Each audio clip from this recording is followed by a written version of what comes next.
সবচেয়ে বড় ধাক্কাটা যেটা খাবে সরকার আমার কাছে মনে হচ্ছে সেটা অর্থ অভাব। আপনি বেতন দিতে পারবেন না, আপনার পুলিশকে বেতন দিতে পারবেন না, আপনার আশেপাশে বডিগার্ডদের বেতন দিতে পারবেন, রাস্তায় আপনি হাঁটবেন কিভাবে, কর্মচারীদের বেতন দিতে পারবেন না। আমি বলতে চাচ্ছি যে এরকম পরিস্থিতির সৃষ্টি হতে পারে বাংলাদেশে, কিন্তু এটার এবং এটাকে উদ্ধার করবে এই সময় এরকম কোনো অবস্থা আমি কাউকে দেখছি না। যেটা সমস্যা সবচেয়ে বড় এইসব পরিবেশে যেটা দাঁড়িয়ে যায়, দুর্ভিক্ষ হয়, গৃহযুদ্ধ হয়, এবং সেখানে মানে এই মিলিটেন্সির, বিশেষ করে এই আল কায়দা টাইপের মিলিটেন্সির উদ্ভব হয় খুব দ্রুত গতিতে, এবং এইটাই হলো বড় একটা ক্রাইসিস যেটা অলরেডি শুরু হয়ে গেছে। এবং এটা যদি হয় তাহলে বাংলাদেশ আর গাজার মধ্যে কোনো পার্থক্য থাকবে না। মানে যখন ওই মানে আশেপাশে যারা থ্রেট মনে করবে এইসব কারণে, তারা ওই গাজার মতো অবস্থা আমাদের দাঁড়িয়ে যেতে পারে। হয়তো সামনের দিকে খেয়াল করতে হবে, এবং তারপরে সমস্যার সমাধানে চাপিয়ে দিবে কারা? মানে আপনি বলতে চাচ্ছেন যে ভারত এবং যাদেরকে আমরা আমাদের গার্জেন মেনেছি এবং যাদের কথা মতো আমরা যা আচ্ছা তা করছি একদিন পর্যন্ত, যেমন সার্জিও গোর আসলেন, উনি আমাদের একজন বোঝা যাচ্ছে যে ওনার কথা মতো অনেক কিছু ঘটবে।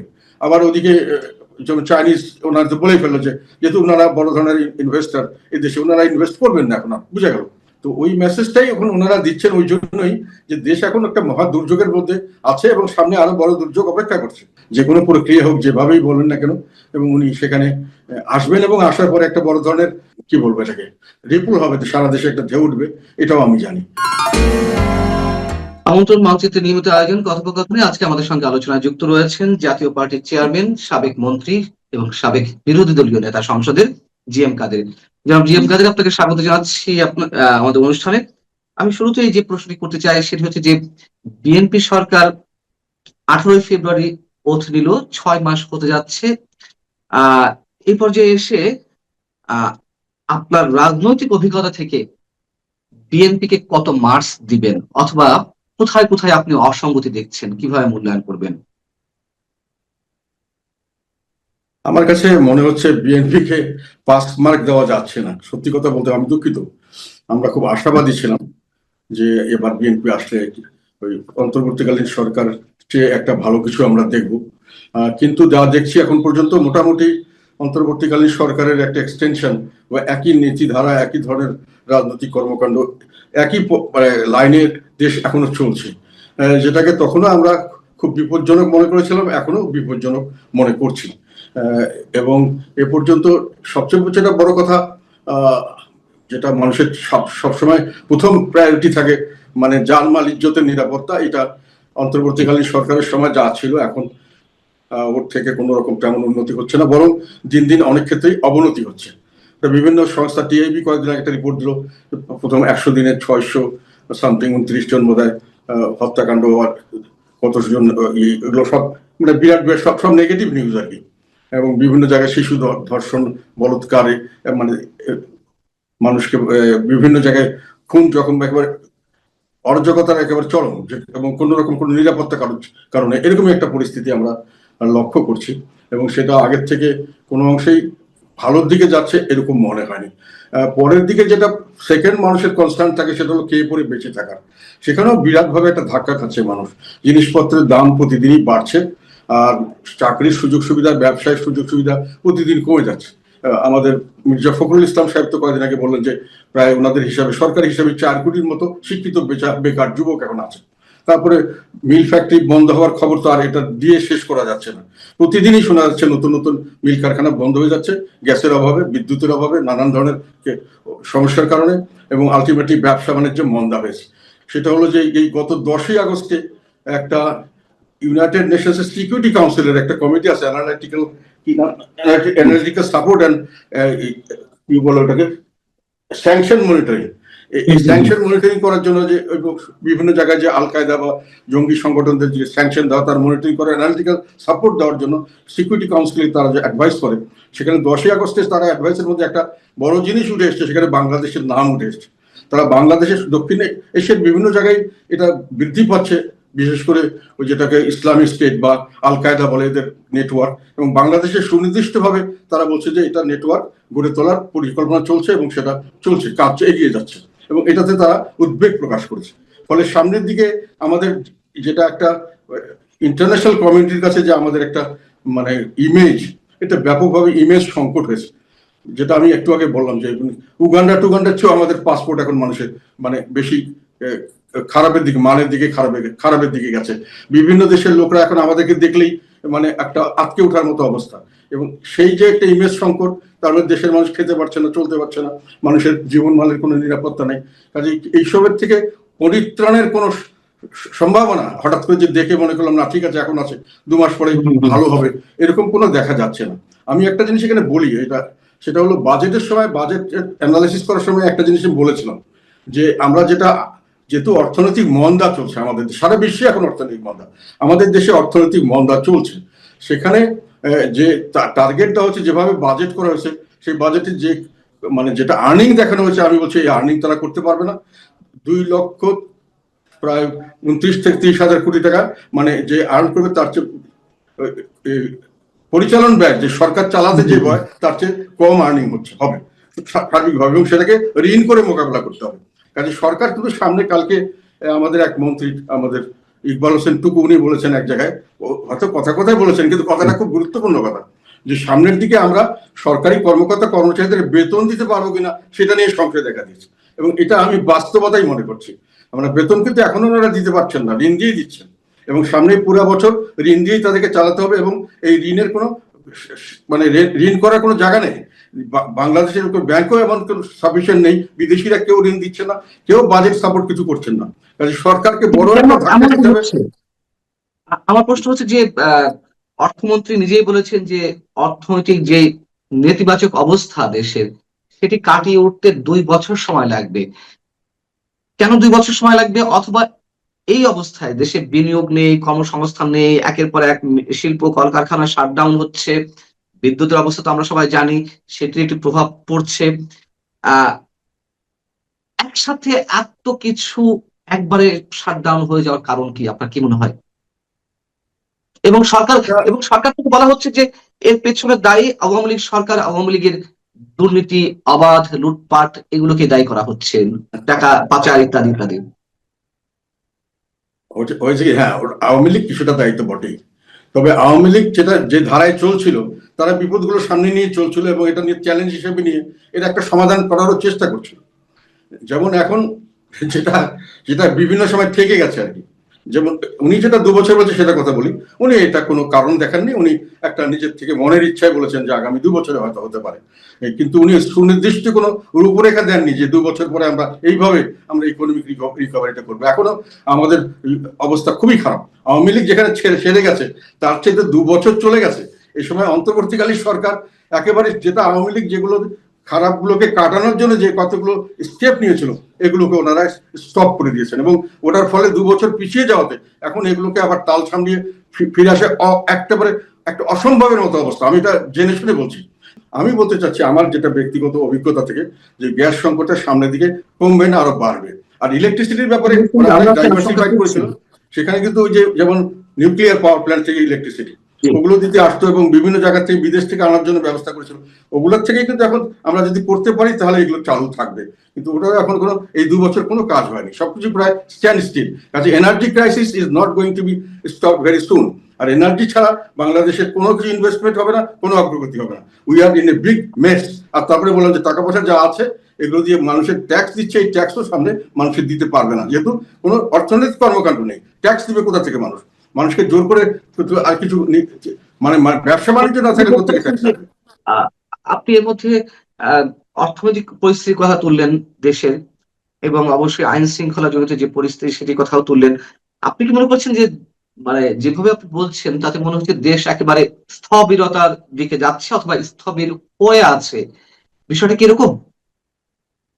বাংলাদেশ এখন যে পজিশন আছে, আমি উৎকণ্ঠিত। এখন আমি উৎকণ্ঠিত কি অযথা হচ্ছে এরকম মনে করার অনেক কারণ থাকতো, কিন্তু আমি খুবই অভিজ্ঞতা সম্পন্ন মানুষ।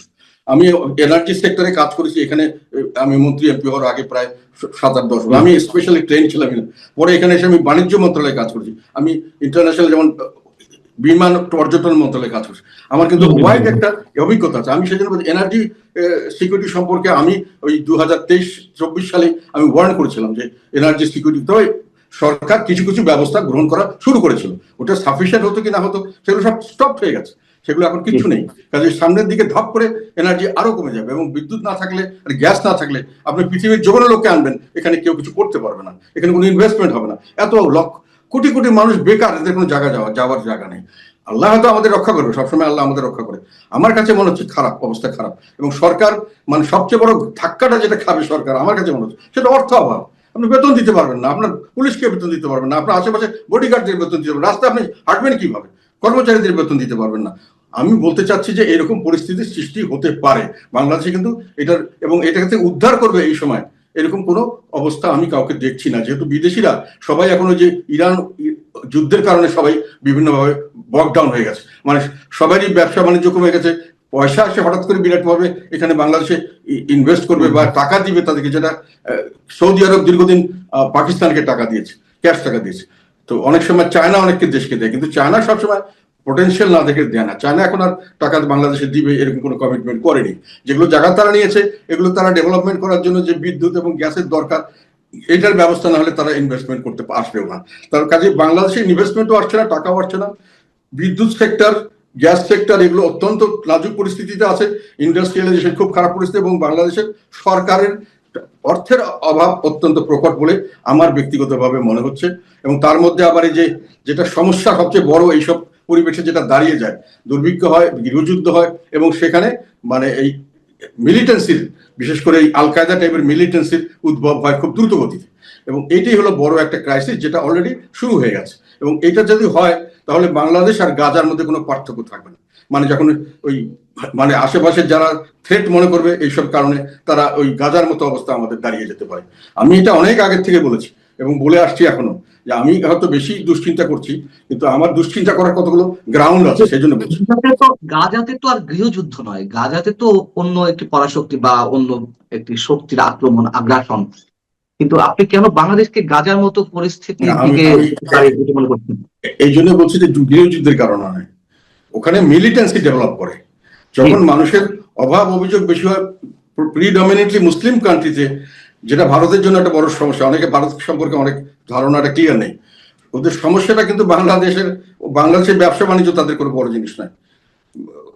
ভারত একটা বিশাল কান্ট্রি, বড় সাইজে, বড় রিসোর্সে অনেক বড়। রিসোর্স মানে খালি মিনারেল রিসোর্স না, হিউম্যান রিসোর্স, সব ধরনের রিসোর্স ওদের কাছে। থার্ড হলো ওরা মিলিটারি পাওয়ার, বিরাট দেশ। কিন্তু ওদের জন্য বাংলাদেশের স্ট্র্যাটেজিক লোকেশন, ওদের বিরাট 4000 কত কিলোমিটার ওদের বাউন্ডারি, কমন বাউন্ডারি, এবং এখানে অনেক সেন্সিটিভ এলাকা আছে ওদের। এবং এখানে যদি মানুষ যদি গরিব থাকে, গরিব মানুষের মধ্যে মুসলিম হয়, তাহলে এখানে একটা মিলিটেন্সি টেন্ডেন্সি দেখা, যেটা আল কায়দা এখন দেখা যাচ্ছে। এই সুযোগটি কেন? আমরা দেখলাম ডক্টর ইউনূস সরকারের সময় থেকে জঙ্গিবাদের এক ধরনের মাথা চাড়া দেওয়ার চেষ্টা, এবং সেটি কোনো কোনো ক্ষেত্রে আমরা দেখলামও আইসিসির কালো পতাকা নিয়ে দিনের পর দিন মিছিল, বিক্ষোভ এবং মৌলবাদের আস্ফালন। এখন এসে আল কায়দার নতুন আন্তর্জাতিক সন্ত্রাসী সংগঠন, জঙ্গি সংগঠনের সেল বাংলাদেশে এস্টাবলিশডের চেষ্টা করা হচ্ছে। এর কারণ কি মনে হয় আপনার? এটার কারণ হলো কি, ওরা অনেকদিন থেকেই মৌলবাদীরা এখানে অ্যাক্টিভ ছিল, যেটা শেখ হাসিনার সময় খুব কঠোর হস্তে দমন করা হয়েছে। আমরা ওনাকে অনেক সময় এটা নিন্দাবাদ করতাম, কিন্তু আমরা এটা বুঝতে পারিনি। এখন বোঝা যাচ্ছে যে ছিল। এবং এই স্টুডেন্টদের একটা খুব ন্যায্য দাবি, কোটার বিরুদ্ধে আন্দোলন যেটা হয়েছে, এবং এই স্টুডেন্টরা যে দাবিটা শুরু করেছে, আমরা সেখানে যোগদান করেছিলাম। যেটা ছাত্রদের দাবি থেকে ছাত্র জনতার বৈষম্য বিরোধী একটা আন্দোলনে রূপান্তরিত হয়েছিল। সেটাকে এটার ক্যামোফ্লেজে এরা ভিতরে ঢুকে ব্যাপকভাবে সরকারের বিপর্যয়ের জন্য অনেক কিছু করেছে, সরকারকে পতন করিয়েছেন। এখানে আমরা এখন অনেক জায়গা থেকে অনেক কিছু শুনতে পাচ্ছি, ইন্টারন্যাশনাল ইনভলভমেন্টের কথা আসছে। যাই হোক, কিন্তু তখন তারা বলতে চাইলেন যে এটার জন্যই আন্দোলন হয়েছে, আন্দোলনটা আমরা এই ওদের একটা রাইটিস্ট উত্থান, ওটাই বলছো, আমরাই করেছি, আমরা মানুষকে হত্যা করেছি, পুলিশকে হত্যা করেছি, আমরা নাশকতা করেছি, আমাদের কারণেই হয়েছে। এবং এমনকি ওনাদের কিছু কিছু যারা লিডারশিপে ছিলেন তারা বললেন যে আমরা প্রস্তুত ছিলাম, যদি এটাতে সফল না হতাম তাহলে অস্ত্রশস্ত্র নিয়ে আমরা যুদ্ধ করে এটাকে স্বাধীন করতাম।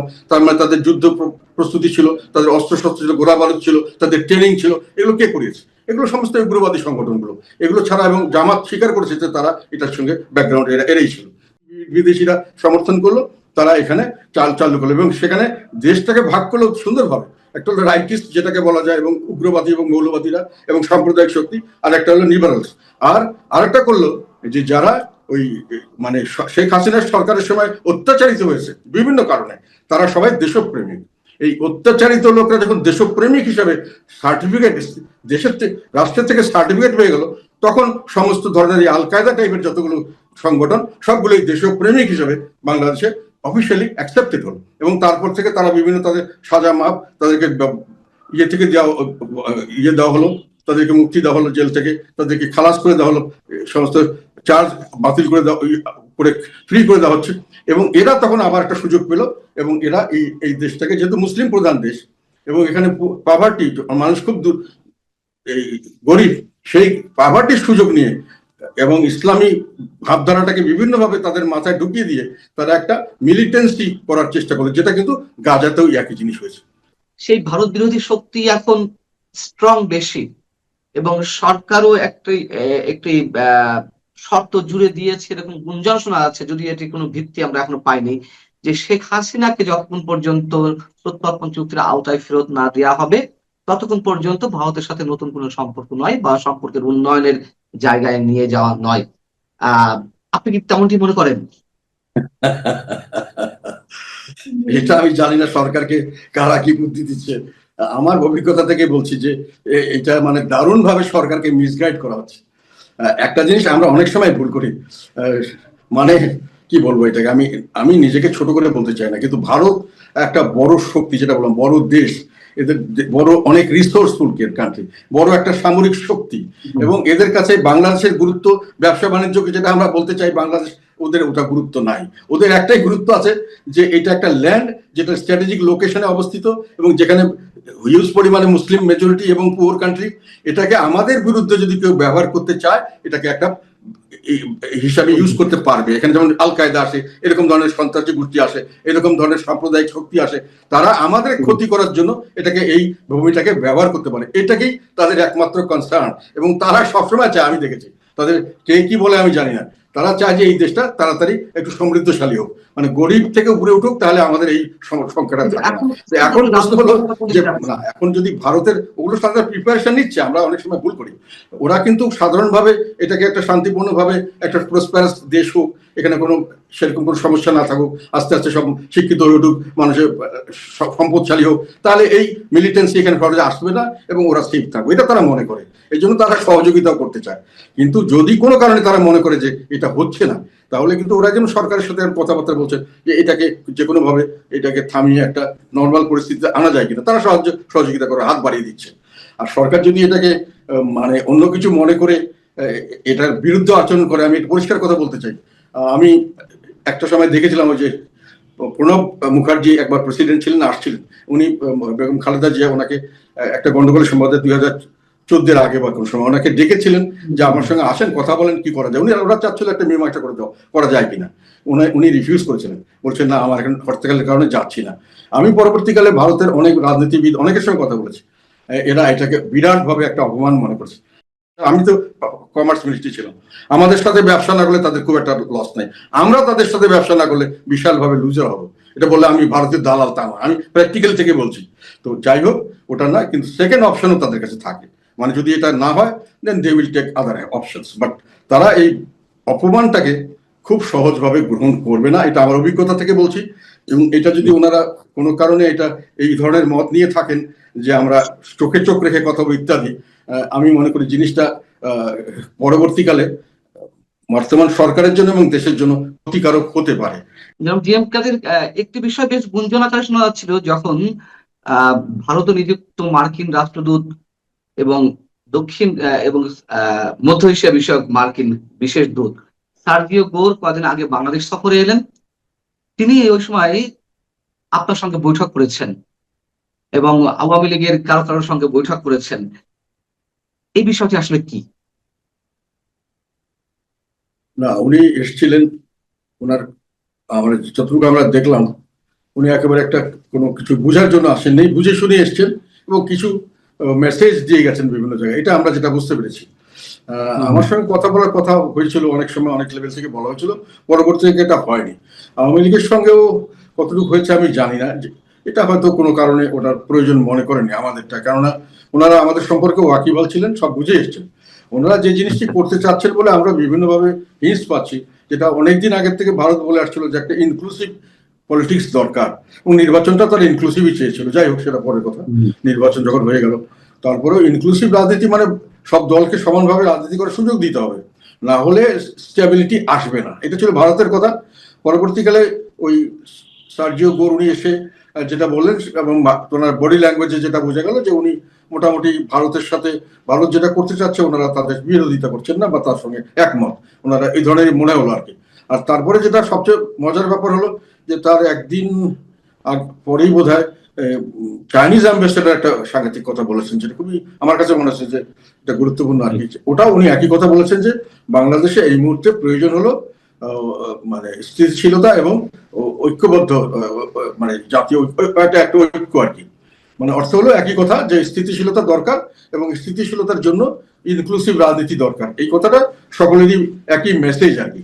তো ওই মেসেজটাই এখন ওনারা দিচ্ছেন ওই জন্যই যে দেশ এখন একটা মহা দুর্যোগের মধ্যে আছে এবং সামনে আরো বড় দুর্যোগ অপেক্ষা করছে।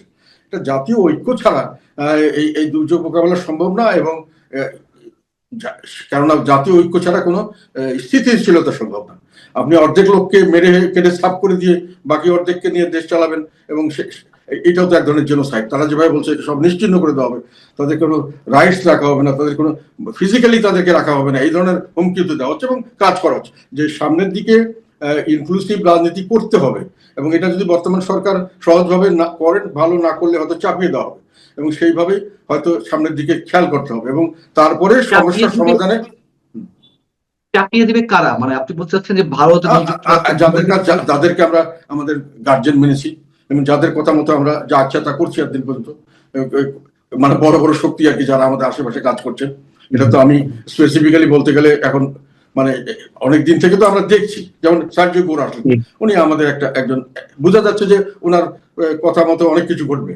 আবার ওদিকে যেমন চাইনিজ ওনারা তো বলেই ফেললো যে যেহেতু ওনারা বড় ধরনের ইনভেস্টার এই দেশে, ওনারা ইনভেস্ট করবেন না এখন, বুঝা গেল, আনটিল আনলেস স্টেবিলিটি আসে, এবং তার জন্য তারা ইউনিটি চাচ্ছেন, এটা বোঝা গেল।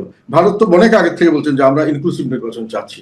তো মোটামুটি এই শক্তিগুলি তো এক হয়ে গেছেন একটা ব্যাপারে, যেটা আমরা যদিও পরিষ্কারভাবে না বললেও ইনডাইরেক্টলি বা কিছুটা ক্ষেত্রে পরিষ্কার বোঝা যাচ্ছে যে সামনের দিকে রাজনীতিকে তারা ওই দিকে নেওয়ার জন্য চেষ্টা করবেন, এবং এটা থেকে যারা চীন তো এই মুহূর্তে বাংলাদেশে ইনক্লুসিভ রাজনীতি হোক আর না হোক সেদিকে তাকাচ্ছে না, তাদের প্রভাব বিস্তার করতে চাইছে। আবার চীনকে ঠেকানোর জন্য ভারত আর যুক্তরাষ্ট্র এক হয়েছে। সার্জিও গোরের যে বাংলাদেশ সফর, সেটির অন্যতম লক্ষ্য ছিল চীনের প্রভাব মোকাবেলা করা।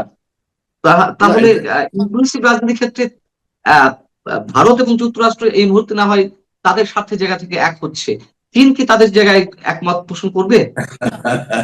এটা আমাদের কতগুলো ভুল ধারণা আর কি। রাজনীতিতে চীন কিন্তু একটা কথা, চীনের একটা ইয়েতে আছে যে বিড়াল সাদা কি কালো সেটা আমার দেখার বিষয় না, ইঁদুর মারে কিনা সেটা দেখবো আমি।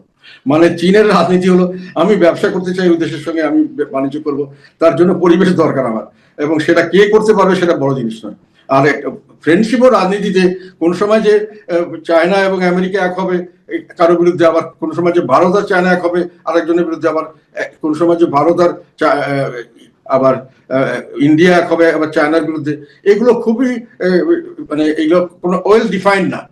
যখন যেটা পরিবেশ সৃষ্টি হয় এইভাবে ইউজ করা হয়। রাজনীতির খেলার এটি যে কেউ কোনো পার্মানেন্ট বন্ধু না, কেউ কোনো পার্মানেন্ট শত্রু না। তো আমার একটা কথা বলে চীন না, চীন একেবারে পরিষ্কার বলেছেন। চীনের অ্যাম্বাসেডারের বক্তব্য আমি যেটা ফলো করেছি, একটা সাংবাদিকদের উত্তরে উনি বলছেন যে বাংলাদেশের জন্য এখন স্থিতিশীলতা দরকার এবং জাতীয় ঐক্য দরকার, এই ধরনের একটা কথা আমি শুনেছি আর কি ওনার একটা প্রেস ব্রিফিং। চীনের রাষ্ট্রদূত কিন্তু, আপনি যার কথা বলছেন ইয়াং ওয়েন, চীনের অ্যাম্বাসেডর, তিনি কিন্তু আবার স্পষ্ট করে বলেছেন, বা চীনের প্রেসিডেন্টও এই ধারণা দিয়েছেন যে বাংলাদেশে অন্য কারোর হস্তক্ষেপ তারা বরদাস্ত করবে না। যে কথা তারা এর আগে কখনো এভাবে কখনো বলেনি, সেই কথা বলেছে যে, অর্থাৎ তারা যুক্তরাষ্ট্র ও ভারতকেই মিন করেছে। যেটাই মিন করুক, ওনারা বরদাস্ত করবে না ওটাও বলবে, আবার বাকি সবাই এটা একই কথা বলবে। কাজে এটা নিয়ে কোনো কিছু করার নেই। ওনারা বরদাস্ত করবেন না মানে কি, এখন বাংলাদেশ যদি কোনো কারণে আমেরিকার এগেনস্টে চলে যায় বা ভারতের এগেনস্টে চলে যায়, তাহলে কি চীন সামরিক শক্তি নিয়ে আমাদেরকে সেভ করতে আসবে? মানে এটা এরকম ধরনের মনে হচ্ছে কাউকে। মানে এই ধরনের চিন্তাগুলো খুব বাস্তবসম্মত চিন্তা নয় আর কি। এগুলো কেউ কারোর জন্য ওইভাবে যুদ্ধে নেমে পড়ে না। সেটা আমরা দেখেছি, আগেও দেখেছি। পাকিস্তানের সঙ্গে যখন বাংলাদেশ স্বাধীনতা সংগ্রামের সময়, তখন তো আমেরিকা ওদের সঙ্গে ছিল, চীনও ওদের সঙ্গে ছিল।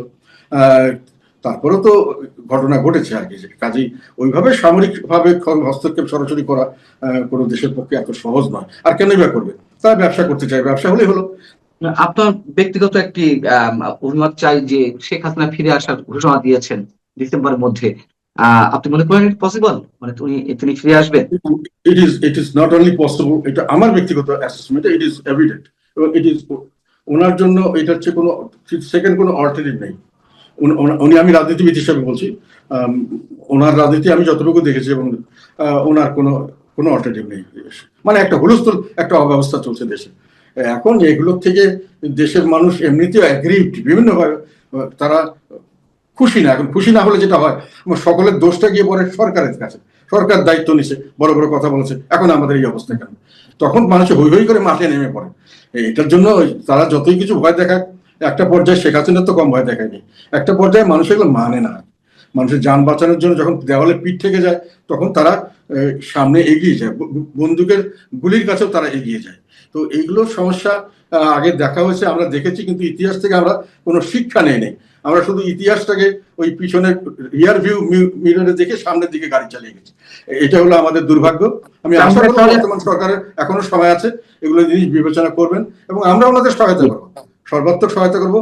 ওনারা যদি ভালো চালায় আমরা কোনো বাধা দেবো না, কিন্তু আমাদেরকে নিশ্চিহ্ন করতে চাইলে তো আমরা যদি উঠে দাঁড়াবো, এটা তো স্বাভাবিক। আপনি শেখ হাসিনা ইস্যুতে তাহলে আপনি বেশ কনফিডেন্ট যে, অথবা আপনার যে সোর্স, আপনার যে অভিজ্ঞতা, আপনার যে নানান ধরনের ইনফরমেশন আপনার কাছে রয়েছে, সব মিলিয়ে তিনি ফিরছেন? এখন এগুলো তো আমি তো গণক নই, আমি যেটা দেখি বা বুঝি সেটাই বলি। আমার বক্তব্য হলো, প্রথম দিন থেকে আমি বুঝেছি, যখন উনি বলছেন যে আসবেন, তখনই আমি বুঝেছি যে উনি আসবেন এবং সেই পরিবেশ দেশে আছে। উনি আসলে উনি আসতে পারবেন এবং সেভাবে যে কোনো প্রক্রিয়া হোক, যেভাবেই বলেন না কেন, এবং উনি সেখানে আসবেন এবং আসার পরে একটা বড় ধরনের কি বলবো এটাকে, রিপুল হবে, সারা দেশে একটা ঢেউ উঠবে, এটাও আমি জানি। মানে আমার বাস্তব অভিজ্ঞতা থেকে বলছি না, আমি বলছি আমার ধারণা থেকে। এগুলো তো অনেকবার আমরা দেখেছি আগে, কাজে এগুলো আমরা বুঝি। তো এখন যতটুকু এটা, এখন আমি যেটা বলছি সেটা তো, আমি তো গণক না, আমি যেটা বলছি আমার ধারণার থেকে বলছি, আমার অ্যানালাইসিস থেকে বলছি, কিছুটা আমার অতীতের অভিজ্ঞতা থেকে বলছি। কাজেই এরপরে এটা ভুল হতে পারে, যেটা কেউ যদি মনে করে ভুল হলে তারা খুশি হবে, তাহলে ঠিক আছে। আমি এটা মনে করি।